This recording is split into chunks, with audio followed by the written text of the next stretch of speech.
Hello friends, student के platform पर आपका स्वागत है। मैं आपका biology teacher doctor R V Singh, PhD from BHU. बच्चों, मैं पिछले 15 सालों से इस फील्ड में हूं और नीट के बच्चों की तैयारी करा रहा हूं और मुझसे जुड़े अब तक के हज़ारों बच्चे नीट क्रैक कर चुके हैं। तो बेटा, आप भी मुझसे जुड़िए, बायोलॉजी के कठिन से कठिन कॉन्सेप्ट्स को आसानी से समझिए और मैं आपको विश्वास दिलाता हूँ बेटा कि अगली बारी आपकी है। तो बेटा आओ चलो शुरुआत करते हैं आज की class. Today's chapter is locomotion and movement, ठीक है, जो कि एनिमल फिजियोलॉजी का एक पार्ट है, लोकोमोशन एंड मूवमेंट। तो चलो बेटा हम लोग शुरू करते हैं लोकोमोशन एंड मूवमेंट को। तो इसमें आप देख सकते हैं दो फिगर आपको दिखाए जा रहे हैं। एक है आपका ये मस्कुलर सिस्टम है और ये स्केलेटल सिस्टम है। स्केलेटल सिस्टम बॉडी का फ्रेमवर्क बनाता है और मस्कुलर सिस्टम स्केलेटन को मूव करने में हेल्प करता है, ठीक है ना। तो जब स्केलेटन को मूव करने में हेल्प कर रहा है तो डेफिनेटली ये दोनों सिस्टम मिल करके जो है लोकोमोशन कराएंगे, दोनों सिस्टम मिल करके मूवमेंट कराएंगे। तो पहले तो सबसे पहले हम लोग ये देखने की कोशिश करेंगे, जानने की कोशिश करेंगे कि what is difference between the locomotion and movement. For example, मैं अपना हाथ इधर उधर कर रहा हूँ, दिस इज द मूवमेंट। लेकिन अगर मैं अपना पैर हिलाऊं तो पैर का हिलाना भी क्या होगा, मूवमेंट होगा।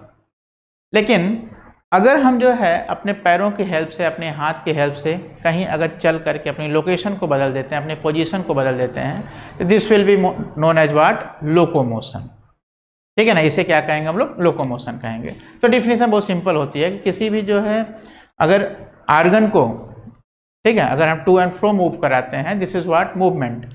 और अगर हम जो है लोकेशन बदलते हैं या कोई भी ऑर्गेनिज्म, कोई भी अगर एनिमल अगर अपनी लोकेशन बदलता है, अपनी पोजीशन बदलता है, this will be known as what, locomotion. तो प्रश्न आता है कि कैसे ये लोकोमोशन पॉसिबल है। तो देखिए, ये सारी जो मसल्स हैं ये बोन से ही अटैच्ड हैं। जैसे आप पीछे देख रहे हो बोन्स हैं, ये बोन से ही मसल से अटैच्ड हैं और ये मसल्स जब मूव करती हैं तो बोन भी मूव करता है और इस बोन के मूवमेंट के कारण क्या होता है कि अब पोजीशन बदलती है, ठीक है ना। अगर पैर के बोन की मूवमेंट हुई तो पोजीशन हमारी बदलेगी, हम एक जगह से दूसरी जगह पर शिफ्ट हो जाएंगे। तो आओ बेटा आगे हम लोग देखते हैं कि जैसे ये लोकोमोशन एंड मूवमेंट, वही चीज़ यहाँ पर दिखाई गई, ठीक है ना। तो ये मूवमेंट की सहायता से हम लोग क्या करते हैं, जैसे वॉकिंग है, क्लाइंबिंग है, ये सब चीज़ें क्या हैं, ये सब चीज़ें जो है इसी स्केलेटल मसल की सहायता से ही हम लोग कर पाते हैं, ठीक है। और आगे आता है कि ये टाइप्स ऑफ मूवमेंट की यदि हम बात करें तो अलग अलग टाइप्स के मूवमेंट आपको पढ़ने को मिलते हैं। तो बेसिकली हम लोग अगर देखें तो आपके एनसीईआरटी से है 3 टाइप के मूवमेंट हैं, सिलियरी है, अमीबॉयड है और मस्कुलर मूवमेंट है। तो व्हाट इज सिलियरी मूवमेंट। तो सिलिया के विषय में आप लोग जानते हो बेटा, सिलिया क्या होता है, small hair like projections arise from the body of the bacteria, ठीक है। बैक्टीरिया की बॉडी से भी, मतलब छोटे जो एनिमल्स हैं, जैसे कि आप जो है सिलिएटेड प्रोटोजोन्स के विषय में पढ़े होंगे, जैसे पैरामीशियम है। तो पैरामीशियम की बॉडी को यदि हम देखें, पैरामीशियम की बॉडी को देखें यदि हम इस तरीके से, तो पैरामीशियम की बॉडी में ढेर सारे हेयर लाइक स्ट्रक्चर्स इस तरीके से निकले रहते हैं। तो ये हेयर लाइक स्ट्रक्चर क्या होता है, ये सिलिया है। These structures are known as what, cilia. उसी तरीके से सिलिएटेड एपिथेलियम आप लोगों ने पढ़ा होगा, इस तरीके से ये सिलिएटेड एपिथेलियम की सेल्स,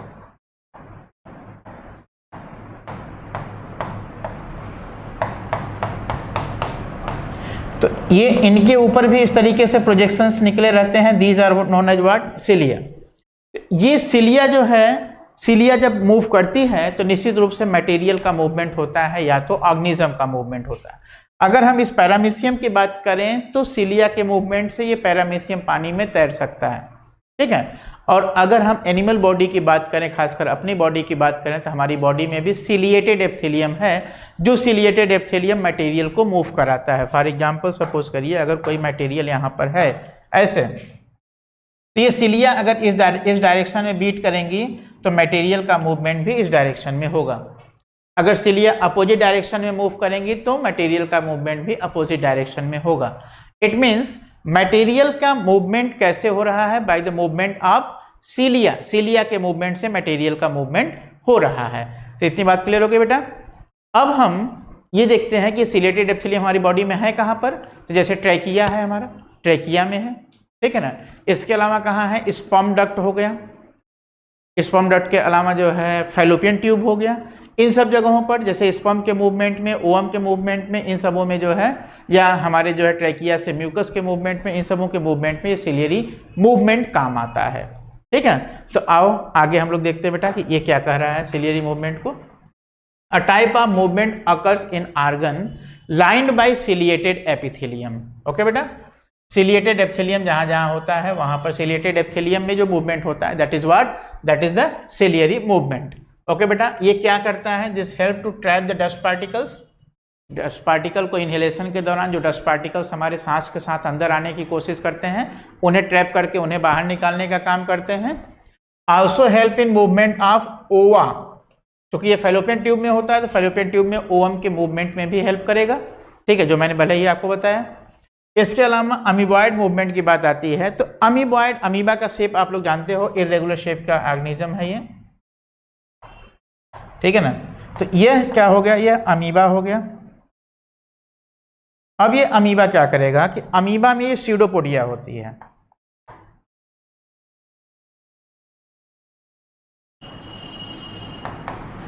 ये स्यूडोपोडिया होती है। तो एक अगर जो है एक कोई फूड पार्टिकल, सपोज करिए कोई फूड पार्टिकल यहाँ पर आ गया, तो ये स्यूडोपोडिया से इस फूड पार्टिकल को कैप्चर कर लेता है, इतना तो आप लोग जानते हो, ठीक है ना। लेकिन अब आता है कि ये स्यूडोपोडिया से मूवमेंट कैसे करता है, तो ये स्यूडोपोडिया बनता रहता है, इसमें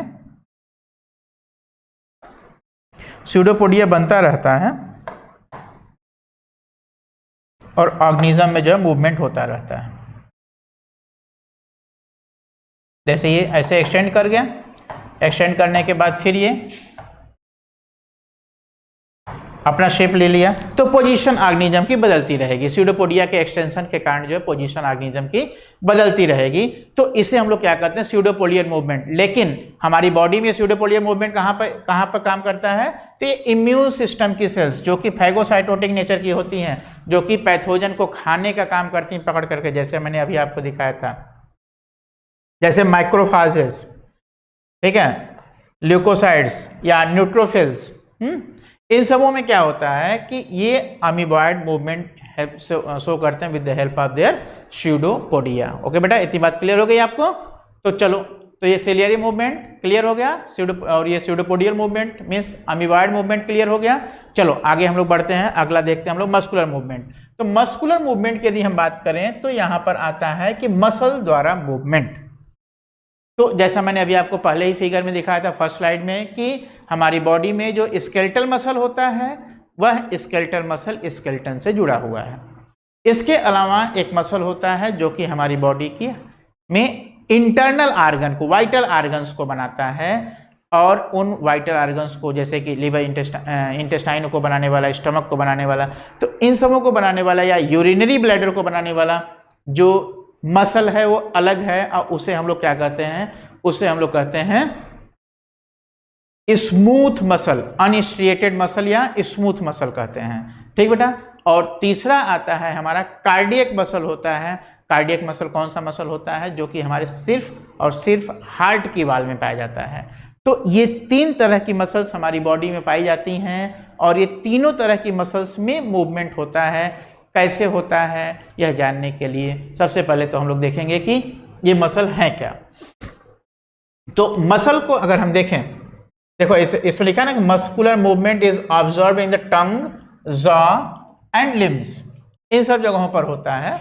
और लेकिन यह मूवमेंट किसके कंट्रोल में होता है, under the control of neural system. और साथ ही साथ यह जो है किस लिए काम आता है, this is for the locomotion. और इस लोकोमोशन में, इस मूवमेंट और लोकोमोशन में मस्कुलर सिस्टम, स्केलेटल सिस्टम और नर्वस सिस्टम, इन तीनों सिस्टम का इन्वॉल्वमेंट होता है। By the involvement of muscular, skeletal और न्यूरल, इन तीनों मसल्स के इन्वॉल्वमेंट के कारण ऐसा होता है, उसे मूवमेंट होता है। अब अगर हम बात करें यहाँ पर मसल्स की, तो मसल क्या है, मसल्स की ओरिजिन, ये देखो बेटा क्वेश्चन है कि मसल्स बॉडी एम्ब्रियोनिक स्टेज में किस लेयर से डेवलप होते हैं, तो muscles develop from the mesoderm. Embryonic stage में 3 जर्म लेयर होती हैं, एक्टोडर्म, इंडोडर्म और मीजोडर्म, तो मसल फॉर्मेशन कहाँ से होता है बेटा?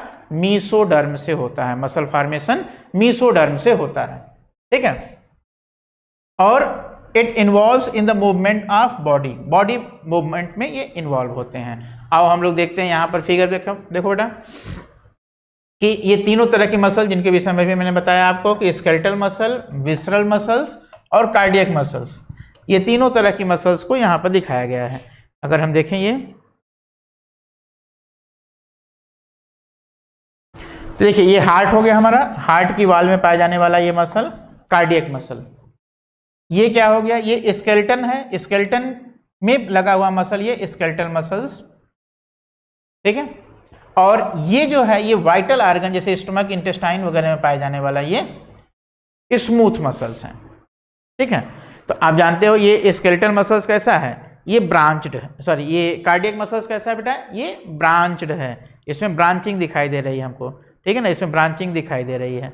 तो ये कैसा होता है? ये ब्रांच होता है, एक दूसरे से जुड़ा होता है, कनेक्टेड होता है, ठीक है। और ये कैसा होता है? इसमें जो है, ठीक है, जैसे ये देखो, अगर हम इसका फिगर देख लें थोड़ा सा अलग से,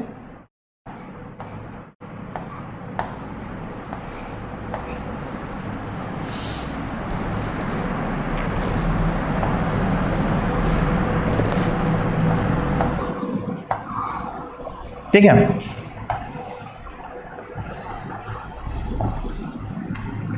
तो यहां पर ये क्या है? ये न्यूक्लियस है इनके, ठीक है ना। ये एक्चुअली ये सेल्स के फ्यूजन से बनता है, जहां पर ये फ्यूज होती हैं सेल्स उसे कहते हैं इंटरकैलेटेड डिस्क।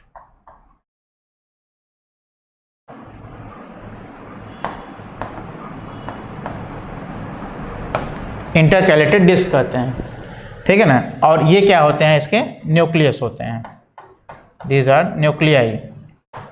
और ये क्या है इसका? ये ब्रांच है।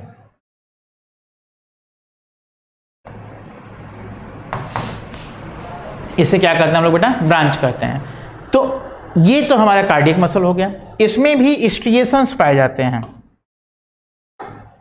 स्ट्रिएशंस इस तरीके से इसमें भी पाए जाते हैं। हालांकि ये हमारे विल के कंट्रोल में नहीं होता है, लेकिन फिर भी इसमें स्ट्रिएशंस पाए जाते हैं। इसीलिए यह एक ऐसी मसल होती है जिसे हम लोग कहते हैं कि these are structurally striated but functionally unstriated. Structure में तो ये स्ट्रिएटेड जैसे दिखते हैं, जैसे इसमें स्ट्रिएशन है, दोनों में आप देख सकते हैं, यहाँ भी स्ट्रिएशन है, यहाँ भी स्ट्रिएशन है, दोनों देखने में स्ट्रिएशन दोनों में दिखते हैं। लेकिन रियली जो है अगर ये देखें तो ये क्या है? ये चूंकि हार्ट में है और हार्ट की वाल जो है हमारे कंट्रोल में तो है नहीं, ये तो खुद से अपना काम करती रहती है। तो फंक्शन इसका क्या है? इनवॉलंटरी है। देखने में कैसा लगता है? ये वॉलंटरी मसल्स द्वारा जैसा, यानी कि स्केलेटल मसल्स द्वारा जैसा दिखता है, ठीक बेटा। चलो आगे अगर हम लोग बात करें तो ये जो है देख रहे हैं आप लोग कि ये सेल्स में ये यहाँ पर ये सब क्या दिखाई दे रहे हैं? ये सब न्यूक्लियस दिखाई दे रहे हैं, दीज आर द न्यूक्लियाई। और ये मसल फाइबर्स हो गए, ठीक है। इनके विषय में डिटेल हम लोगों को स्टडी करना है, ठीक बेटा। इनके विषय में हम लोगों को डिटेल स्टडी करना है। और ये स्मूथ मसल सेल्स होती हैं, स्पिंडल शेप की इलांगेटेड सेल्स, यूनिन्यूक्लिएटेड, कोई स्ट्रिएशन नहीं होता है इनमें। तो स्ट्रिएशन दिखाई देते हैं लेकिन इनमें कोई स्ट्रिएशन स्मूथ मसल्स में नहीं होता है, और इसीलिए हम लोग इसको क्या कहते हैं बेटा? स्मूथ मसल्स कहते हैं, इन्हें हम लोग स्मूथ मसल्स कहते हैं, ठीक बेटा। चलो आगे बढ़ते हैं हम लोग और आगे बात करते हैं कि अगर हम देखें स्ट्रक्चर ऑफ मसल्स, तो मसल जो है एक्चुअली मसल बंडल से मिलकर के बना होता है, ठीक है ना। Muscle bundle in skeletal muscle form the fascicle, ठीक है। यह क्या बनाता है? फैसिकल बनाता है, ठीक बेटा। यहां से देखो अगर ये फिगर, यहां पर देखो ये फिगर, ये पूरा क्या बनाता है? ये एक मसल फैसिकल बनाता है। ये देखो ये एक पूरा क्या है हमारा? ये मसल का ये बाहर का जो ये पूरा जो बंडल है इसे हम लोग क्या कहेंगे? मसल फैसिकल कहेंगे, ठीक है ना। यही बात हम यहाँ बता रहे हैं आपको। A number of muscle bundles in a skeletal muscle form the fascicle. दूसरी बात कही जा रही है कि each muscle bundle is made up of a number of muscle fibres. Her muscle bundle के अंदर फिर क्या होता है, मसल फाइबर्स होंगे। और मसल फाइबर्स को यदि हम देखें तो इनका जो सेल मेम्ब्रेन है वो क्या है, प्लाज्मा मेम्ब्रेन है। ठीक है, plasma membrane that lines the muscle fibre, muscle fibre यहाँ पे क्या है, सेल है ये, ठीक है ना, that line the muscle fibres is known as sarcolemma. इसकी जो सेल मेम्ब्रेन है उसे क्या कहेंगे, सार्कोलेमा कहेंगे। और इसके अंदर जो प्लाज्म, साइटोप्लाज्म जो होगा उसे क्या कहेंगे, सार्कोप्लाज्म कहेंगे। ठीक है ना, इनकी सेल मेम्ब्रेन क्या कहलाएगी, सार्कोलेमा, और साइटोप्लाज्म क्या कहलाएगा, सार्कोप्लाज्म। और इसके अलावा यह मल्टीपल न्यूक्लियाई होता है, इसमें ढेर सारे न्यूक्लियस पाए जाते हैं। सिंसाइसियम, सिंसाइसियम का मतलब होता है जबकि सेल्स आपस में फ्यूज करती हैं, जब सेल आपस में फ्यूज करें, अब फ्यूज करने के बाद एक मल्टी न्यूक्लिएटेड स्ट्रक्चर डेवलप करें, तो that multinucleated structure is known as what, syncytium. इसे हम लोग क्या कहेंगे, सिंसाइसियम। ठीक है बेटा, तो बात क्लियर हो गई। सबसे पहले क्या कि मसल बंडल, जिसे हम लोग क्या कहेंगे, फेसिकल कहेंगे, और इसमें मसल बंडल्स में क्या होते हैं, मसल फाइबर्स होते हैं। फाइबर्स क्या है, मसल सेल्स होती हैं, जो कि जिनकी लेयर क्या कहलाती है, आउटर मेम्ब्रेन क्या कहलाती है, प्लाज्मा मेम्ब्रेन, जिसे हम लोग क्या कहते हैं यहाँ पर सार्कोलेमा कहेंगे, और इनकी साइटोप्लाज्म को हम लोग सार्कोप्लाज्म कहेंगे। और यह जो है मल्टी न्यूक्लिएटेड मिलेगा आपको। ठीक है, इसके अलावा आप अगर इनके एंडोप्लाज्मिक रेटिकुलम की बात करिए तो इसे हम लोग कहते हैं सार्कोप्लाज्मिक रेटिकुलम। इनके एंडोप्लाज्मिक रेटिकुलम को कहें तो सार्कोप्लाज्मिक रेटिकुलम बेटा। और यहाँ पे ये क्वेश्चन है कि ये सार्कोप्लाज्मिक रेटिकुलम करता क्या है, तो ये कैल्शियम आयन को स्टोर करता है, ये बताता है। ये कई बार पूछा जाने वाला प्रश्न है कि कैल्शियम आयन कहाँ पर स्टोर होते हैं, तो कैल्शियम आयन स्टोर होते हैं बेटा सार्कोप्लाज्मिक रेटिकुलम में। Calcium ions are stored in sarcoplasmic reticulum. ये मसल कॉन्ट्रैक्शन मैकेनिज्म में आपको आएगा बेटा, ठीक है ना, ध्यान दीजिएगा। तो ये मसल कॉन्ट्रैक्शन मैकेनिज्म में पार्टिसिपेट करता है, ठीक है ना। अब मसल फाइबर्स में पैरेलली अरेंज फिलामेंट्स होते हैं, जिसे हम लोग क्या कहते हैं, मायोफिलामेंट्स। ये भी क्वेश्चन है बेटा, मायोफाइब्रिल्स या मायोफिलामेंट्स, ठीक है ना। तो मसल फाइबर्स यानी मसल सेल्स किससे बने होते हैं, मायोफिलामेंट से बने होते हैं। और फाइब्रस टिश्यू जो है मसल को जो सराउंड करती है, that fibrous tissue is known as epimysium. Fibrous tissue that surround the muscle is known as epimysium. यहाँ पर देखिए ये मसल पूरी है, ये हमारा बोन हो गया, बोन से लगा हुआ ये क्या, ये टेंडन हो गया, ठीक है ना। और इस टेंडन से लगा हुआ क्या है, ये मसल है। मसल बोन से टेंडन द्वारा अटैच रहती है, ये टेंडन हो गया जो इसे अटैच कर रहा है। और यहाँ पर आप देख पा रहे हैं कि ये क्या है, ये पूरा मसल है एक, और इस मसल की ऊपर की कवरिंग क्या कहला रही है, एपीमाइसियम। इसके अंदर क्या है, ये मसल बंडल्स हैं, ठीक है ना, फेसिकल, ठीक है ना। और इस फेसिकल के अंदर क्या है, मसल फाइबर्स हैं, ये एक मसल फाइबर है ये। और इस मसल फाइबर की में देखिए बहुत सारे न्यूक्लियस हैं, डॉट्स के जैसे दिखाई दे रहे हैं। और इसकी जो मेम्ब्रेन है जिसे कहते हैं सेल मेम्ब्रेन, उसे क्या लिखा गया यहाँ पर, सार्कोलेमा लिखा गया है। और इसी मसल्स में, ठीक है ना, इस मसल के अंदर जो है बंडल्स के बीच बीच में क्या लगा रहता है, ब्लड वेसल्स, नर्व्स फैली रहती हैं, ताकि इस पे इनको न्यूट्रिएंट प्रोवाइड किया जा सके और नर्व्स द्वारा इनके ऊपर एक कंट्रोल डेवलप किया जा सके। ठीक बेटा, आइए यहां पर देखते हैं हम लोग कि एक मसल अगर फाइबर को हम निकाल लें। अच्छा, मसल फाइबर फर्दर किससे बना हुआ है, मायोफाइब्रिल से बना हुआ है। Muscle fibres are made up of what, myofibrils, ठीक है। चलो, मसल, हर एक मसल, ये मसल फाइबर्स के चारों तरफ जो है ये क्या पड़ा रहता है, ये एंडोमाइसियम जो इसको कवर करता है। आओ यहाँ पर हम लोग देखते हैं बेटा कि एक मसल फाइबर को अगर हम निकालें, यहाँ पर देखिए बहुत सुंदर सा माइटोकॉन्ड्रिया भी बीच बीच में दिखाया गया है, ठीक है ना, जिससे हम लोग क्या कहते हैं, सार्कोसोम। ये माइटोकॉन्ड्रिया क्या कहलाता है बेटा, सार्कोसोम, ठीक है ना। ये माइटोकॉन्ड्रिया क्या कहलाता है, सार्कोसोम कहलाता है।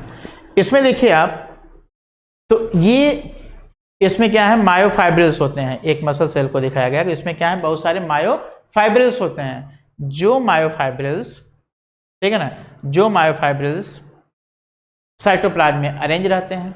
और यहाँ पर आप देख पा रहे हैं कि इसमें न्यूक्लियस दिखाई दे रहे हैं, ठीक है। और इसमें आप देख पा रहे हैं इसमें स्ट्रिएशंस आपको दिखाई दे रहे हैं। जैसे एक स्ट्रिएशन मैं यहाँ पर डार्क कर दूँ, ये है, दूसरा स्ट्रिएशन ये है, तीसरा स्ट्रिएशन ये है, चौथा ये है। इस तरीके से कई सारे स्ट्रिएशंस दिखाई दे रहे हैं। इन स्ट्रिएशंस को ही हम लोग क्या कहते हैं, डार्क बैंड या ए बैंड। इन स्ट्रिएशंस को ही हम लोग क्या कहते हैं, डार्क बैंड या ए बैंड कहते हैं। ठीक है ना, डार्क बैंड या ए बैंड। ठीक है ना, यह स्ट्रिएशन क्या कहलाएगा बेटा हमारा, डार्क बैंड या ए बैंड कहलाएगा। और उसके बीच में दो डार्क बैंड के बीच का जो रीजन होगा उसे हम लोग क्या कहेंगे, लाइट बैंड या आई बैंड। आई मतलब होता है आइसोट्रॉपिक। आई मतलब क्या होता है, आई मीन्स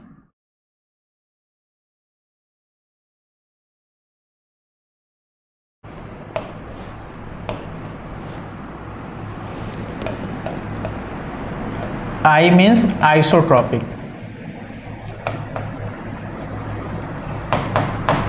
और A means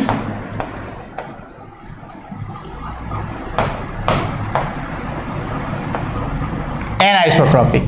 A means what, anisotropic।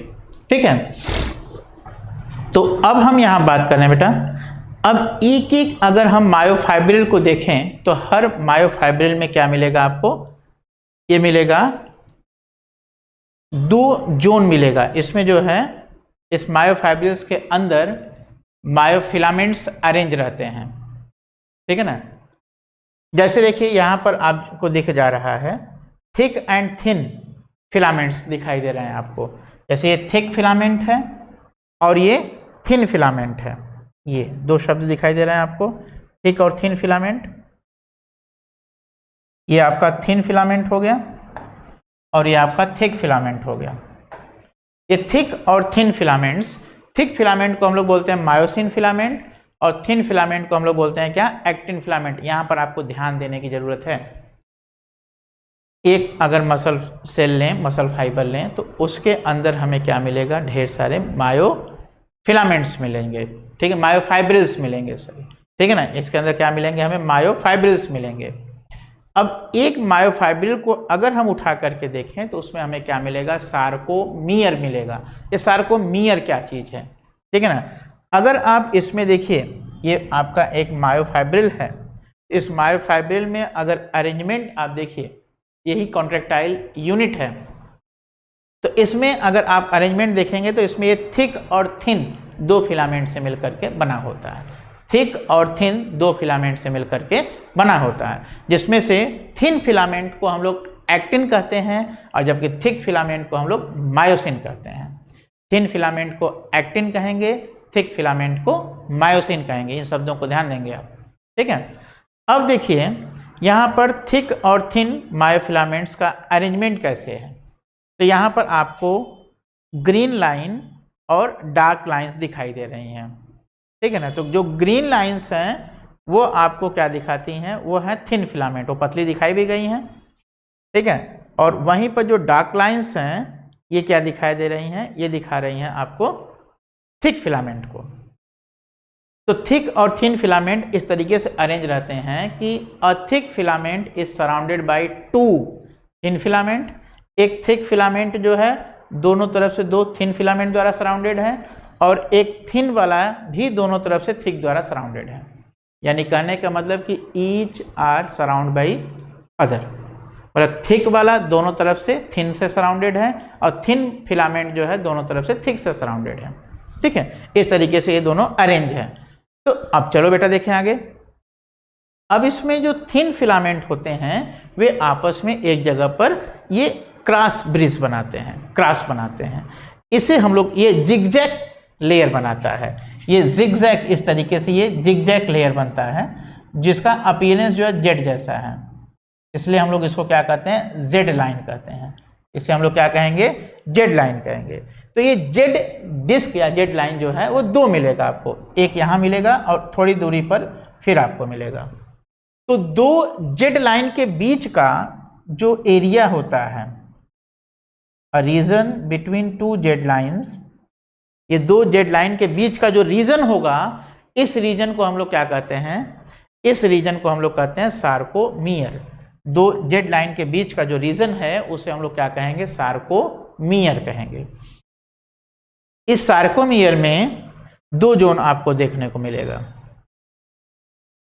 जिसमें जो है जो जेड लाइन होती है वहां पर सिर्फ और सिर्फ थिन फिलामेंट पाया जाता है।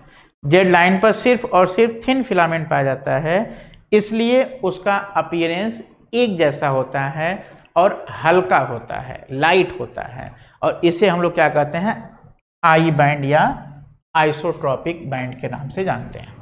ठीक है ना, ध्यान दीजिएगा, जो जेड लाइन वाला जो रीजन है that is made up of only thin filament, और इस कारण से यह लाइट इन अपीयरेंस होता है। ठीक है, और साथ ही साथ एक ही जैसे यहाँ पर फिलामेंट सिर्फ हैं, इसलिए इसको हम लोग क्या कहते हैं, आइसोट्रॉपिक या ए बैंड कहेंगे। ठीक है, या लाइट बैंड कहेंगे, ए बैंड या लाइट बैंड कहेंगे। वहीं पर दूसरी तरफ जो है अगर हम देखें तो वहां पर जो है आपको क्या मिलेगा, थिक और थिन दोनों का मिक्सचर मिलेगा, थिक और थिन दोनों का मिक्सचर मिलेगा, और इसे हम लोग कहते हैं क्या, ए बैंड कहते हैं। जहां पर थिक और थिन दोनों पाए जाते हैं उसे हम लोग क्या कहते हैं, ए बैंड या एन आइसोट्रॉपिक रीजन के नाम से जानेंगे, या इसे हम लोग जो है डार्क बैंड के नाम से भी जानेंगे, एन आइसोट्रॉपिक या डार्क बैंड के नाम से भी जानेंगे। इसका डार्क अपीयरेंस क्यों होगा, क्योंकि यहाँ पर थिक और थिन दोनों फिलामेंट पाए जाएंगे, थिक और थिन दोनों फिलामेंट पाए जाएंगे, इसलिए यहाँ इसका अपीयरेंस कैसा होगा, डार्क होगा। जबकि ये आई बैंड में सिर्फ और सिर्फ थिन फिलामेंट पाया जाएगा, इसलिए उसका अपीयरेंस थोड़ा सा लाइट होगा। ठीक बेटा, इतनी कॉन्सेप्ट क्लियर हो गया आपको। डार्क बैंड क्या है, लाइट बैंड क्या है, सार्कोमियर क्या है, हाँ, ये सब सारा कॉन्सेप्ट आपका क्लियर हो गया। अब हम लोग बढ़ते हैं आगे की तरफ। ठीक है, तो आगे हम लोग बढ़ते हैं बेटा, आगे वही चीज जो आपने अभी समझा, इस चीज को आप देख लीजिए। Characteristic cross striations are found in skeletal muscle. Skeletal muscle में क्रॉस स्ट्रिएशंस पाए जाएंगे। ठीक है ना, और ये क्यों होता है, due to the presence of 2 proteins, actin और मायोसिन। एक्टिन और मायोसिन के प्रेजेंस के कारण ही ये क्रॉस स्ट्रिएशंस वहां पर पाए जाएंगे बेटा। ठीक है, तो चलो अब हम लोग देखते हैं यहां पर कि light band is known as isotropic and contain only the actin. Actin यानी थिन फिलामेंट, सिर्फ और सिर्फ थिन फिलामेंट यहां पाया जाएगा। ठीक है, whereas the dark band are known as anisotropic and contain myosin. इसे एन आइसोट्रॉपिक कहते हैं, और ये क्या रखता है बेटा, मायोसिन रखता है। ठीक है ना, it contain the myosin filament. और thin filament are known as actin filament, whereas the thick filament is known as myosin filament. Thick वाले को हम लोग क्या कहेंगे बेटा, मायोसिन कहेंगे। यही बात हमने देखी अभी। इसके बाद the centre of each actin band, ठीक है ना, हर एक्टिन बैंड के सेंटर में क्या होता है, ये जेड लाइन होता है। ठीक है ना, इलास्टिक फाइबर्स प्रेजेंट होता है, that is known as what, Z line. और उसके बाद क्या है बेटा कि portion of myofibril between the 2 successive Z zones is known as what, sarcomere. 2 successive Z zone के बीच का जो एरिया है that is known as what बेटा, सार्कोमियर। सार्कोमियर को ही हम लोग क्या कहते हैं, स्ट्रक्चरल और फंक्शनल यूनिट ऑफ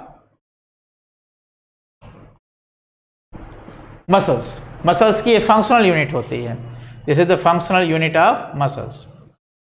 ठीक बेटा, इतना कॉन्सेप्ट क्लियर हो गया। चलो हम लोग आगे बढ़ते हैं।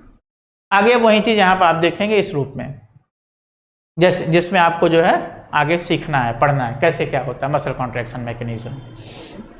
देखिए ये आपका 2 जेड लाइन हो गई, इसके बीच का जो रीजन है दैट इज द सार्कोमियर।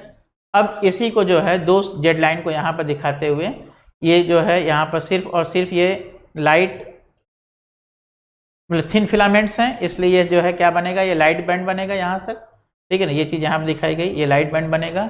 और यहाँ पर जहाँ पर जो है थिक और थिन दोनों हैं, ये क्या बनेगा, ये डार्क बैंड बनेगा। ठीक है, अब देखो बेटा यहाँ पर इन दोनों के बीच में यह जो रीजन होता है, ठीक है ना, इसे हम लोग क्या कहते हैं, एच जोन। ठीक है, यह रीजन जो है क्या कहलाता है, एच जोन, यह एच जोन कहलाता है ये वाला, ठीक है। और एच जोन के बीचों बीच एक रीजन है, this is known as what, M line. H zone के बीचों बीच जो रीजन होगा that is known as what, M line. H zone के बीचों बीच जो रीजन होगा उसे हम लोग क्या कहेंगे, एम लाइन कहेंगे, ठीक बेटा, इसे हम लोग एम लाइन कहेंगे। अब इतना कॉन्सेप्ट आपका होना चाहिए। आप यहाँ पर देख पा रहे हो कि ये जो आपका थिक फिलामेंट है, ये थिक फिलामेंट जो है उसमें आप देख पा रहे हो कि उसमें कुछ हेड जैसा निकला हुआ है, दोनों तरफ प्रोसेस निकला हुआ है। ये प्रोसेस कुछ और नहीं है, ये सब मायोसिन हेड्स हैं। जो मायोसिन हेड इस एक्टिन के साथ जुड़ करके क्रॉस ब्रिज फॉर्मेशन करेंगे, जो क्रॉस ब्रिज जो है मसल को मूव कराने में हेल्प करेगा, मसल्स को मूव कराएगा, ठीक है ना, शिफ्ट करेगा। तो इतना कॉन्सेप्ट क्लियर हो गया आपका बेटा। सार्कोमियर क्या है, सार्कोमियर क्या है, दो जेड जोन के बीच का रीजन ही सार्कोमियर है। इसमें क्या होता है, इसमें थिक और थिन मायोफिलामेंट्स अरेंज रहते हैं, इनका arrangement alternate to each other होता है, और इस कदर अरेंजमेंट होता है कि each thick filament is surround by two thin और each thin filament is surround by two thick, ठीक है। अब उसके बाद बीच में जो जहां पर जो है सिर्फ लाइट, सिर्फ जो है ये थिक फिलामेंट्स पाए जाते हैं और थिन फिलामेंट नहीं होते हैं, तो उस रीजन को हमने क्या नाम दिया, उसको हमने नाम दिया क्या, एच जोन। एच जोन के बीचों बीच जो लाइन होगी that is known as what, M line, ठीक है। तो चलो अब हम लोग आगे इसमें देखते हैं कि इस मसल फाइबर्स जो होते हैं, फिलामेंट्स, मायोफिलामेंट्स जो होते हैं वो कैसे बने हुए हैं, थिक और थिन मायोफिलामेंट्स कैसे बने हुए हैं, इनके अंदर घुस करके देखा जाए कि इनका स्ट्रक्चर कैसा होता है, ठीक है। तो चलो यहाँ पर आप लोग देख पा रहे हो ये क्या है, ये थिक फिलामेंट है, बीच में है ये, और ग्रीन वाला हमारा क्या है, थिन है। चलो तो इसको निकाल करके अगर आप देखोगे तो इसमें जैसा मैंने अभी आपको दिखाया था ये सब हेड्स दिखाई दे रहे हैं, इसे हम लोग क्या कहते हैं, मायोसिन हेड। ये पूरा मायोसिन फिलामेंट हो गया, इसका हेड मायोसिन हेड हो गया, ठीक है। और ये मायोसिन हेड को, इसको थोड़ा सा और अंदर जा करके देखें तो ये मायोसिन जो फिलामेंट है यह जो है इसमें दो रीजन्स होते हैं, इसको कहते हैं मीरोमायोसिन्स, हैवी और लाइट दो मीरोमायोसिन्स होते हैं। तो ये आपका एक मीरोमायोसिन है। मीरोमायोसिन के अगर आप रीजन्स को देखिए तो इसमें दो रीजन होता है, एक इसका होता है हेड और दूसरा होता है इसका टेल। एक होता है इसका हेड और दूसरा होता है इसका टेल। तो हेड की यदि हम बात करें तो हेड में, ये हेड हो गया, तो हेड में दो रीजन्स होते हैं, इसके हेड में दो रीजन्स होते हैं। पहला रीजन क्या होता है कि एक्टिन बाइंडिंग साइट, इसको याद रखेंगे आप लोग। पहला रीजन क्या होता है, एक्टिन बाइंडिंग साइट। दूसरा रीजन क्या होता है कि ATP binding site. ATP binding site और एक्टिन बाइंडिंग साइट दो रीजन्स इसके हेड में पाए जाएंगे। एटीपी बाइंडिंग साइट क्यों, ताकि वह एटीपी को बाइंड कर सके, एटीपी से एनर्जी ले सके। और एक्टिन बाइंडिंग साइट क्यों, क्योंकि यहीं मायोसिन हेड उठेगा और एक्टिन के साथ बाइंड करेगा यहाँ पर। तो इसलिए जो है इसे कहते हैं, इसके लिए एक्टिन से पर्टिकुलर अपनी पोजीशन बनाने के लिए कोई एक पॉइंट होना चाहिए जो कि एक्टिन से जाकर के जुड़े, इसलिए उसके लिए एक स्पेशल रिसेप्टर है जिससे हम लोग क्या कहेंगे, एक्टिन बाइंडिंग साइट, ठीक है। दूसरा जो है, दूसरा देखिए यहाँ पर कि टू कॉन्ट्रेक्टाइल प्रोटीन्स एक्टिन और मायोसिन, ये दो होते हैं। इनकी monomeric unit, the monomeric unit of actin, actin की मोनोमेरिक यूनिट क्या होती है, जी एक्टिन होती है। आओ देखते हैं जी एक्टिन कहाँ है, ये देखिए, ये आपका थिन फिलामेंट है। थिक फिलामेंट के कंपोनेंट तो दो ही हैं, हैवी और लाइट मीरोमायोसिन्स, लेकिन जो थिन फिलामेंट है उसके कंपोनेंट तीन होते हैं, उसके तीन कंपोनेंट होते हैं। कौन कौन, ट्रोपोनिन, ट्रोपोमायोसिन और एक्टिन, उसके तीन कंपोनेंट हैं, ट्रोपोनिन, ट्रोपोमायोसिन, ट्रोपोमायोसिन इधर, और एक्टिन। जिसमें से जो एक्टिन होता है, एक्टिन के विषय में यदि हम देखें तो इसमें जो है ये आप देख पा रहे हो कि ये पूरा एक्टिन है, जो ये ग्रीन कलर से जो दिखाया गया ये पूरा क्या है, ये एक्टिन है। तो ये एक्टिन जो है, यह एक्टिन जो है ये किससे बना हुआ है, ये कुछ सर्कुलर स्ट्रक्चर्स यहाँ पाए जा रहे हैं, जैसे हम लोग कहते हैं ग्लोब्यूलर। यह क्या है, इसे हम लोग कहते हैं जी एक्टिन, इसे हम लोग क्या कहते हैं, जी एक्टिन, और इसका पूरा नाम होता है ग्लोब्यूलर एक्टिन। तो चूंकि ये ग्लोब्यूलर शेप का है इसलिए इसको क्या कहते हैं, ग्लोब्यूलर एक्टिन कहेंगे। ठीक बेटा। तो अब ये ग्लोब्यूलर एक्टिन के मॉलिक्यूल्स आपस में कनेक्ट होकर के एक चेन बनाएंगे, जिस चेन को हम लोग क्या कहते हैं, एफ एक्टिन। इस बाइंड चेन को सिंगल यूनिट कहलाती है ग्लोब्यूलर एक्टिन, अब पूरी जो चेन कहलाती है वो क्या कहलाती है, एफ एक्टिन, फाइब्रस एक्टिन। पूरी चेन क्या कहलाएगी, फाइब्रस एक्टिन या एफ एक्टिन कहलाएगी। ठीक बेटा, इसे क्या कहेंगे हम लोग, फाइब्रस एक्टिन या एफ एक्टिन कहेंगे। ठीक है। और इसी पर क्या लगा रहता है, इसी पर जो है ये आप देख सक रहे हैं कि एक यहाँ पर क्या है, लंबा सा जो है एक येलो कलर का एक थ्रेड पास कर रहा है। ये एक्चुअली क्या होता है कि यह एक इलोंगेटेड प्रोटीन होती है, ठीक है ना, फाइब्रस प्रोटीन होती है, जिसे हम लोग क्या कहते हैं, ट्रोपोमायोसिन कहते हैं। ठीक है ना, ये एक फाइब्रस प्रोटीन होती है जिसे हम लोग क्या कहते हैं, ट्रोपोमायोसिन। और इसके अलावा इसमें एक चीज और पाई जाती है जिसे हम लोग कहते हैं ट्रोपोनिन। यह है ट्रोपोनिन। ट्रोपोनिन को हम लोग टीपी से इंडिकेट करते हैं, टीपी मतलब ट्रोपोनिन। ठीक है। एक चीज और आप देख पा रहे हो कि हर एक्टिन पर, जी एक्टिन पर कुछ जो है डार्क ग्रीन सर्कल्स दिखाए गए हैं। जो डार्क ग्रीन सर्कल्स क्या हैं, बाइंडिंग साइट फॉर मायोसिन। जैसा आपने अभी देखा कि एक्टिन बाइंडिंग साइट, एक्टिन से जुड़ने, मायोसिन के पास क्या था, एक्टिन बाइंडिंग साइट है, जो एक्टिन से जाके जुड़ेगा तो निश्चित रूप से एक्टिन के पास भी कुछ ऐसा ही बाइंडिंग साइट होना चाहिए नेचुरली। तो वो चीज यहाँ पर आपको दिखाई जा रही है, ये डार्क ग्रीन सर्कल्स जो कि जी एक्टिन के ऊपर जो दिखाए गए हैं वो क्या है, वो है मायोसिन बाइंडिंग साइट्स, जहाँ से मायोसिन जुड़ करके क्रॉस ब्रिज फॉर्मेशन करेगा। ठीक बेटा। तो चलो अब हम लोग आगे बढ़ते हैं, देखते हैं लिटरेचर क्या कहता है। लिटरेचर जैसे मैंने बताया अभी आपको कि एक्टिन और मायोसिन दो क्या हैं, दो कॉन्ट्रैक्टाइल प्रोटीन्स होती हैं, और इनमें से जो monomeric unit of actin is G actin. G actin जिसे हम लोग ग्लोबुलर एक्टिन कहते हैं, ये क्या है, इसका मोनोमेरिक यूनिट है। और इसका जो पॉलीमर तैयार होता है जी एक्टिन का जो पॉलीमर है उसे हम लोग एफ एक्टिन या एफ फिलामेंट कहेंगे, उसे हम लोग एफ एक्टिन या एफ फिलामेंट कहेंगे। और टू एफ फिलामेंट्स, दो एफ फिलामेंट आपस में रैप किए रहते हैं, जो कि आपने अभी यहाँ पर देखा, दो एफ फिलामेंट आपस में रैप्ड हैं, उलझे हुए हैं, लिपटे हुए हैं। ठीक है ना। और अप्रोटीन, इसके अलावा क्या होता है कि अप्रोटीन ट्रोपोमायोसिन भी इसमें पाया जाता है, जो कि थ्रेड लाइक स्ट्रक्चर है, run around the F actin. ठीक है। और अनदर प्रोटीन ट्रोपोनिन, ये तीसरा कंपोनेंट है ट्रोपोनिन। ट्रोपोमायोसिन आपने देखा, और तीसरा कंपोनेंट क्या होगा, ट्रोपोनिन। ट्रोपोनिन भी जो है एक रेगुलर इंटरवल पर जो है डिस्ट्रीब्यूटेड रहता है इसमें। ठीक है।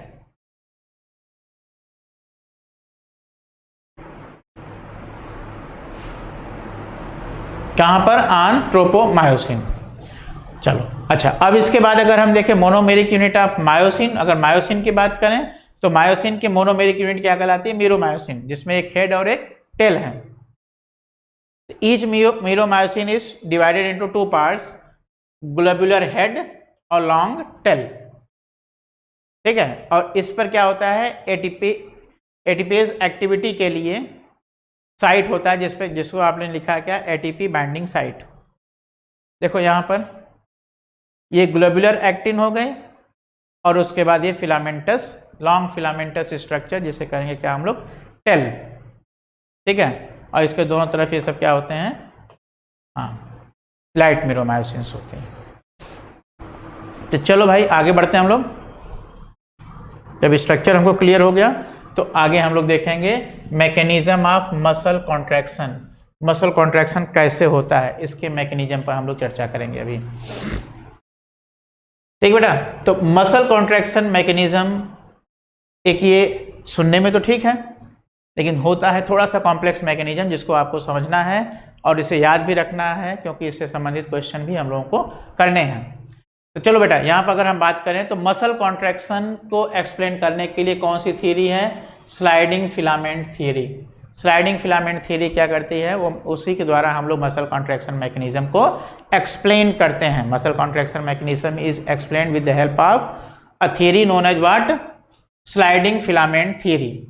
अब मसल कॉन्ट्रैक्शन के दौरान क्या होता है कि thin filament slides over thick filament. ये भी क्वेश्चन है बेटा, इसको ध्यान रखोगे। ये पूछा जा सकता है कि कौन किस पर मूव करता है, तो कौन मूव करता है कि thin filament slides over thick filament, क्योंकि थिक फिलामेंट अपना हेड ऐसे घुमाता है, तो थिन फिलामेंट मूव करता है उसके हेड के सहायता से। तो यहाँ पर thin filament moves over the thin filament. ठीक है, thin filament moves slides over the thick filament. Concept clear है?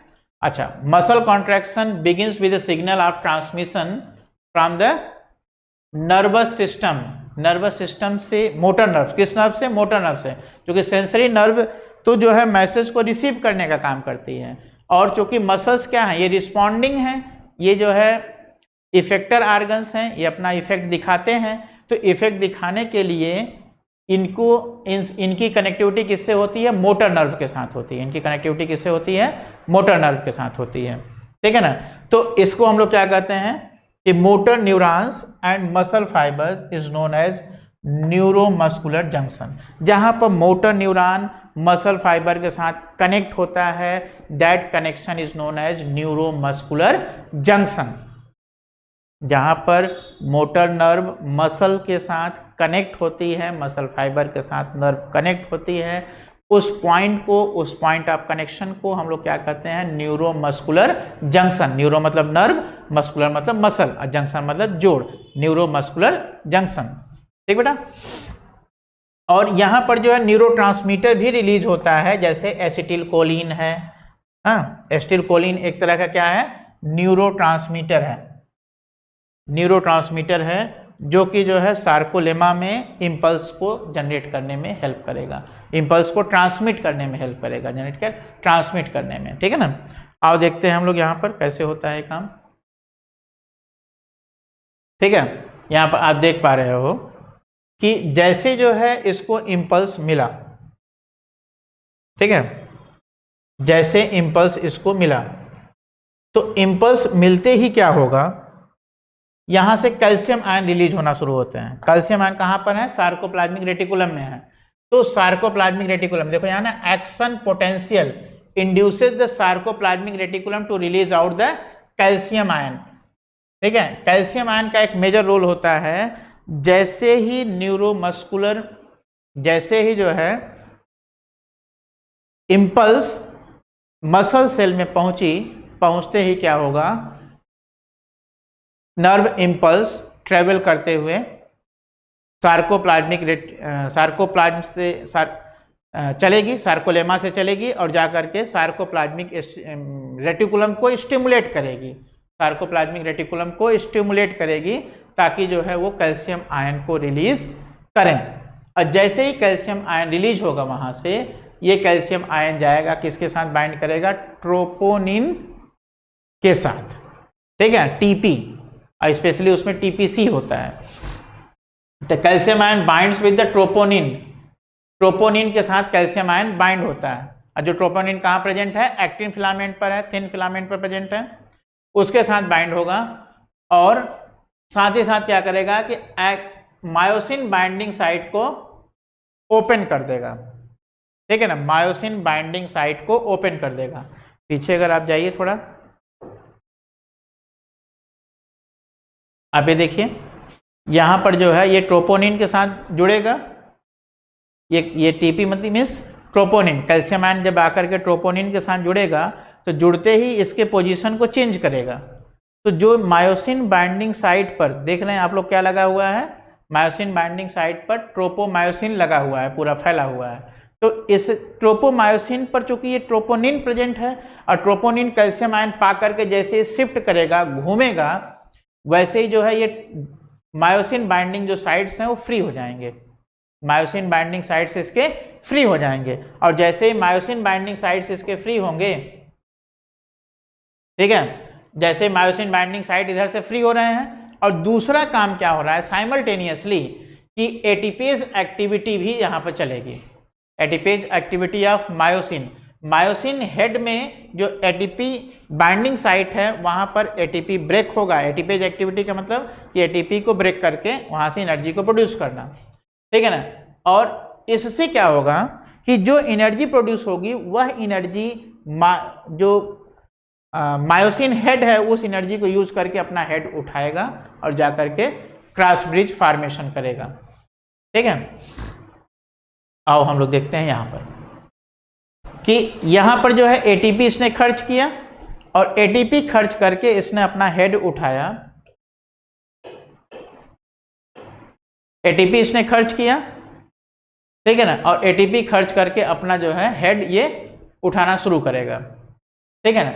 और ये हेड उठा करके किसके साथ जुड़ेगा, मायोसिन के साथ जुड़े, एक्टिन के साथ जुड़ेगा, ठीक है ना। ये मायोसिन हेड है, ये मायोसिन हेड है। मायोसिन हेड एटीपी यूज करके ये कहाँ जा रहा है, मायोसिन एक्टिन बाइंडिंग साइट के साथ, एक्टिन पर जाकर के मायोसिन बाइंडिंग साइट के साथ जाकर के जुड़ेगा, जुड़ करके क्रॉस ब्रिज फॉर्मेशन करेगा।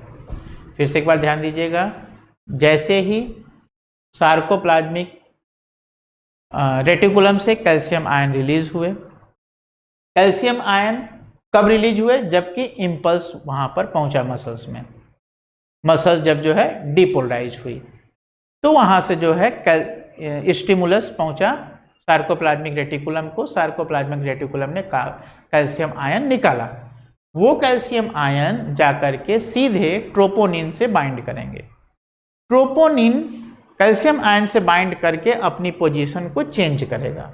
जैसे वो पोजीशन चेंज करेगा तो मायोसिन के लिए एक्टिन पर जो मायोसिन बाइंडिंग साइट है वो फ्री हो जाएगा। मायोसिन बाइंडिंग साइट अब फ्री हो चुका है, अब जरूरत है मायोसिन हेड को ऊपर उठ करके जुड़ने की। तो यहाँ पर क्या करेगा कि ये मायोसिन हेड में जो कैल्शियम जो एटीपी बाइंडिंग साइट है वहाँ पर एटीपी ब्रेक होगा, एटीपी ब्रेक होकर के एनर्जी रिलीज होगी, जिससे जो है मायोसिन हेड उठेगा और जाकर के इसके साथ जुड़ करके क्रॉस ब्रिज फॉर्मेशन करेगा। ठीक बेटा, यहाँ पर क्या करेगा, क्रॉस ब्रिज फॉर्मेशन करेगा। अब क्रॉस ब्रिज फॉर्मेशन होने के बाद अब देखो ये तो अभी तो पोजीशन दोनों की एक है यहाँ पर, ठीक है ना, लेकिन अब क्या होगा जब क्रॉस ब्रिज फॉर्मेशन हुआ, अब देखिए ये थिन फिलामेंट अब शिफ्ट किया जा रहा है किधर, इस डायरेक्शन में, towards the Sarco, towards the H zone, H zone की तरफ उसको शिफ्ट कर रहे हैं, ठीक है। और ये देखिए इधर ये शिफ्ट कर रहा है, लेकिन कुछ समय के बाद फिर क्या होगा कि ये क्रॉस ब्रिज फॉर्मेशन जो है फिर ब्रेक हो जाएगा। क्यों ब्रेक होगा, क्योंकि जो कैल्शियम आयंस थे वो बैक कर जाएंगे टू द सार्कोप्लाज्मिक रेटिकुलम। जब सार्कोप्लाज्मिक रेटिकुलम में कैल्शियम आयंस जब बैक जाएंगे, देखिए हम लिखा है calcium ions are then pumped back into the sarcoplasmic reticulum. Sarcoplasmic reticulum में कैल्शियम आयन को पंप बैक कर दिया गया, वापस डाल दिया गया, और वापस डालने से क्या होगा कि अगेन अब कैल्शियम आयन वहां से ट्रोपोनिन को छोड़ा, और जब ट्रोपोनिन की पोजीशन कैल्शियम आयन ने छोड़ा तो ट्रोपोनिन वापस अपनी जगह पर जाएगी, उसके साथ ट्रोपोमायोसिन भी अपनी जगह पर जाएगा, और जो मायोसिन हेड बाइंडिंग जो रीजन था एक्टिन का, वह रीजन फिर से ब्लॉक हो जाएगा, बंद हो जाएगा। तो वही लिख रहा है कि this step mask the actin filament and bringing the muscle to its original position. Muscle को फिर अपनी ओरिजिनल पोजीशन यानी बैक पोजीशन में ले जाएगा, यानी उसको रिलैक्स कर देगा। देखो बेटा यहाँ पे क्या किया इसने, ये कैल्शियम आयन यहाँ से निकल गए, यहाँ से कैल्शियम आयन निकल गए। जब ये कैल्शियम आयन यहाँ से निकले तो ये धीरे धीरे जो है फिर कैल्शियम आयन को यहाँ से निकाल दो, यहाँ से कैल्शियम आयन जो है निकल गए। जब कैल्शियम आयन यहाँ से निकल करके सार्कोप्लाज्मिक रेटिकुलम में गए तो अपने आप ये हेड जो है इधर क्रॉस ब्रिज ब्रेक हो गया और ये हेड अपनी जगह पर फिर वापस हो गया। ठीक है, तो इस तरीके से मसल फिर क्या हो गई, रिलैक्स हो गई। तो मसल कॉन्ट्रैक्शन में आपने क्या देखा, ये थिन फिलामेंट और ये थिक फिलामेंट, तो कौन कौन मूव किया, थिक तो अपनी जगह पर फिक्स है, थिन फिलामेंट जो है शिफ्ट की, टुवर्ड्स किधर गई, टुवर्ड्स द एच जोन की तरफ गई। ठीक बेटा, चलो अब इसके बाद आता है लैक्टिक एसिड फॉर्मेशन। एक्चुअली होता क्या है कि मसल्स में एनर्जी प्रोडक्शन के लिए क्या होता है, मायोग्लोबिन होता है। ठीक है ना, एक्चुअली इसमें सार्कोसोम तो होता ही है, इसके अलावा मसल्स में ऑक्सीजन कैरी करने के लिए स्पेशल कैरियर होते हैं जिसे हम लोग क्या कहते हैं, मायोग्लोबिन कहते हैं। ठीक है ना, मायो मतलब मसल और ग्लोबिन क्योंकि वो ऑक्सीजन कैरियर है, जैसे हीमोग्लोबिन है उसी तरीके से वो भी है, बस ये मसल्स में पाया जाता है, इसलिए उसको हम लोग क्या कहते हैं, मायोग्लोबिन कहते हैं, जो ऑक्सीजन कैरी करने का काम करता है। लेकिन कभी कभी होता क्या है कि सफिशिएंट ऑक्सीजन नहीं मिल पाता है। जब सफिशिएंट ऑक्सीजन नहीं मिलता है और मसल्स को लगातार काम करना है, जैसे हम लगातार हाथ हिला रहे हैं तो इतना हाथ हिलाए में न जाने कितनी बार मसल्स ने कॉन्ट्रैक्शन और रिलैक्सेशन किया, तो इस कॉन्ट्रैक्शन फ्रीक्वेंट कॉन्ट्रैक्शन रिलैक्सेशन का प्रोसेस चल रहा है, तो इसलिए मसल्स में क्या बनता है फिर एनएरोबिक रेस्पिरेशन होकर के लैक्टिक एसिड बनने लगता है। लैक्टिक एसिड फर्मेंटेशन भी आप लोगों ने पढ़ा है। ठीक है, तो लैक्टिक एसिड बनने लगता है और जिस लैक्टिक एसिड के कारण फिर क्या होता है कि हमें जो है थकान होती है। ठीक है ना, हमें थकान होती है उस लैक्टिक एसिड के कारण। ठीक है, और फिर जो है अब ये क्यों हुआ, due to the anaerobic breakdown of glycogen in muscles and this causes the muscular fatigue and pain. अब क्या होता है जब हम रिलैक्स करते हैं, जैसे मसल ये में लैक्टिक एसिड तो बन गया ऑक्सीजन की कमी के कारण, और हमें फिर जो है पेन होगा, थकान होगी। ठीक है ना, मस्कुलर क्रैम्प होगा, फिर हम धीरे धीरे आराम करेंगे, आराम करने की कोशिश करेंगे। जब हम आराम करते रहते हैं उस दौरान ये जो लैक्टिक एसिड है वापस जो है, ठीक है ना, ये लैक्टिक एसिड वापस जो है चला जाता है किसमें, लीवर में।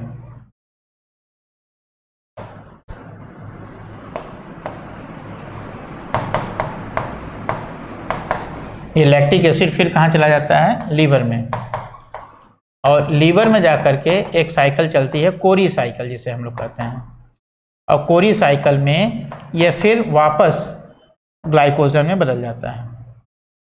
ये lactic acid again turn into glycogen, क्योंकि ग्लाइकोजन से ये बना था, ग्लाइकोजन से ग्लूकोज, ग्लूकोज से फिर जो है लैक्टिक एसिड, पायरुवेट, पायरुवेट से लैक्टिक एसिड बना। लेकिन अब जो है जब लैक्टिक एसिड सफिशिएंट जब एक्यूमुलेट कर गया और जब बॉडी जो है रिलैक्स हो रही है, मसल्स रिलैक्स हो रही हैं, उस दौरान वो ब्लड के रास्ते फिर जो है लैक्टिक एसिड लीवर में पहुंचेगा, लीवर में जाकर के कोरी साइकिल चलेगी, जिस कोरी साइकिल के कारण फिर से ग्लाइकोजन का फॉर्मेशन हो जाएगा।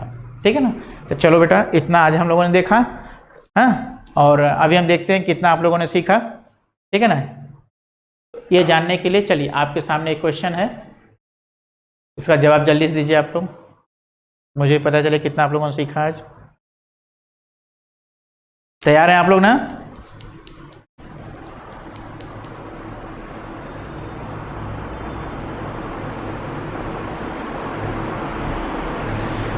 क्वेश्चन है myofibrils are made of, myofibril बने होते हैं किसके? तो मायोफाइब्रिल दो होते हैं, थिक और थिन मायोफिलामेंट्स होते हैं। ठीक है ना, तो यह किससे बना होता है? थिक वाला किसका बना होता है? थिक बना होता है मायोसिन का, और थिन वाला किसका बना होता है? एक्टिन का। तो अगर हम सिर्फ बात करते हैं कि एक्टिन और मायोसिन की, तो ये बात तो सही होती है, लेकिन अगर हम बात करें कि सिर्फ मायोसिन या ट्रोपोनिन का होता है तो भी बात नहीं सही है, क्योंकि सिर्फ ट्रोपोनिन तो है नहीं। ठीक है ना, और अगर हम बात करें कि एक्टिन और मायोसिन का बना होता है तो भी बात नहीं सही है, ये तो दोनों मिलकर के सिर्फ थिन फिलामेंट भी नहीं बना पाएंगे पूरा। और ऑल ऑफ द अबव कहेंगे तो हर जगह तो सब नहीं है, इसलिए सबसे बेहतर हमें ऑप्शन जो लग रहा है वो क्या होना चाहिए? मायोसिन और एक्टिन। मायोसिन क्या बनाएगा? थिक फिलामेंट बनाएगा, और एक्टिन क्या बनाएगा? थिन फिलामेंट बनाएगा। ठीक बेटा, चलो अगला हमारा आता है the functional unit of contractile system of striated muscle, striated muscle के कॉन्ट्रेक्टाइल सिस्टम का जो फंक्शनल यूनिट है वो क्या होना चाहिए? तो बहुत पॉपुलर आंसर है, जल्दी से बताइए। हमने कई बार इसको एम्फेसाइज भी किया, हमने उसको लिखा भी किया, क्वेश्चन बन सकता है। तो इसका आंसर होगा क्या? सार्कोमियर। ठीक है ना, सार्कोमियर क्या है? वो फंक्शनल यूनिट है। ठीक है ना। अगला एक क्वेश्चन है कि ये स्टेटमेंट आपको रीड करना है और find out the correct one. Correct one आपको फाइंड आउट करना है। जैसे अगर हम बात करें यहाँ पर कि cardiac muscles are branched with one or more nuclei. दूसरा लिख रहा है कि smooth muscles are unbranched and cylindrical. तो अगर हम बात करें कार्डियक मसल्स आर ब्रांच्ड, बात तो सही, ब्रांच होती हैं with one or more nuclei, तो रियली वो सिंसाइसियम है। ठीक है, वहाँ पर जो है मसल्स फ्यूज की हैं, फाइबर्स जो है फ्यूज किए हुए हैं, छोटे छोटे मसल से फ्यूज करके बने हुए हैं, इसलिए वह स्ट्रक्चर तो मल्टी न्यूक्लिएटेड होता है। और यूनिन्यूक्लिएट, ये बात जो है यहाँ पर इसको, इस सेंटेंस को सही नहीं बना रहा है। फिर कह रहा है कि smooth muscles are unbranched and cylindrical, cylindrical नहीं होते हैं। ये बात इसको जो है, ये बात इसको जो है यहाँ पर फंसा, ये बात इसको फंसा रहा है कि सिलेंड्रिकल नहीं हो सकता है। तीसरी बात कह रहा है कि skeletal muscles can be branched और अनब्रांच। ये क्यों भाई? ठीक है ना, वो अनब्रांच है। लेकिन smooth muscles are non striated, ये बात सही है, क्योंकि स्मूथ मसल्स आपका में कोई स्ट्रिएशन नहीं होता है, वह नॉन स्ट्रिएटेड होते हैं। ये बात पूरी तरीके से सही है, बाकी बातें नहीं थी। यानी कि अगर हम बात करेंगे तो ओनली 4, ये वाला ऑप्शन सही होगा। ठीक है, ठीक उसी तरीके से एक क्वेश्चन और देखते हैं हम लोग कि ATP provides the energy for muscle contraction by allowing for. किसके लिए एटीपी एनर्जी देता है? ATP provides the energy, ATP provides the energy for muscle contraction by allowing for action potential formation in muscles। तो action potential formation में इसका role नहीं होता है ATP का, क्योंकि एक्शन पोटेंशियल फॉर्मेशन में इम्पल्स जो आ रही है मोटर नर्व से उससे उसका है।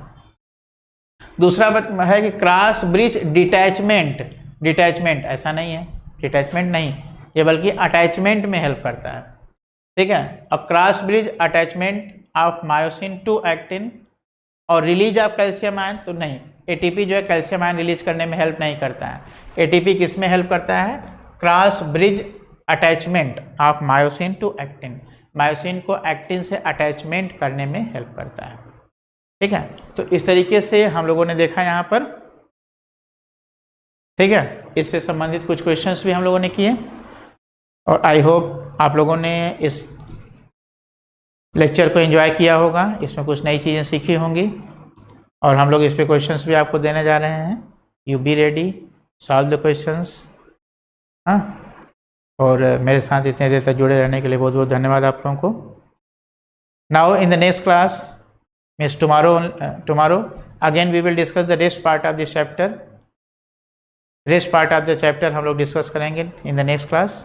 Okay, thank you. On ISTU-ON study is always on. Concepts के बेहतर रियलाइजेशन के लिए ISTU-ON पर बने रहिए।